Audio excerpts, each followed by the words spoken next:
Going to make a quick video here and show you guys some of the issues I ran into while I was restoring this Popperette, which, by the way, will be available as soon as I get the heater for it. And I'll explain what happened with the heater in a minute. But been tweaking this thing and just getting it perfect and running perfect. And I had a couple things I just wanted to run by all Popperette owners to kind of show you. Now, the coin-operated models I can't vouch for because there might be too much stuff in the way here in this particular section. But one thing I did was this block here, I never liked it. It was always behind this cam here. It was hard to get the wires to it. And if you need to adjust anything, forget it. So I actually just it sat on a stud too, a metal stud screw on this that attached directly to the body of this, and it's awfully close to a lot of connectors. So what I did was I simply just removed it from that stud, took the stud out altogether, and just moved the block over to a more convenient location where I can access it and get to it.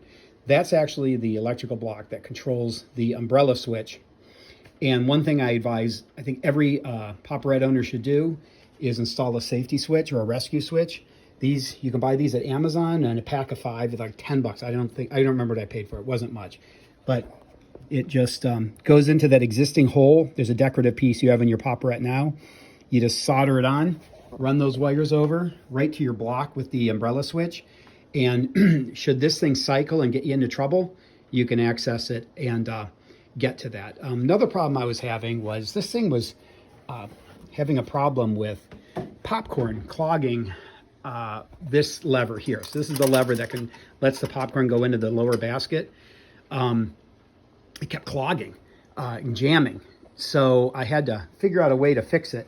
So what I ended up doing, there was too much room, and I'm going to show you up here looking down on it, but there was too much room between the flap here. Here's your door switch. I'm going to move that for you here. You can see it here moving.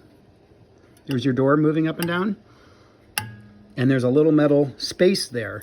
So what I did is I just popcorn was just clogging right there, and then it would jam the mechanism, and had constant problems. So all I actually did was I took this little plate off right here and just put a little piece of sheet metal there, bent it so that the lower plate holds that piece in, and all it does is it just comes over the top of this door flap here, preventing any popcorn from ever jamming in between the flap and the wall of the machine.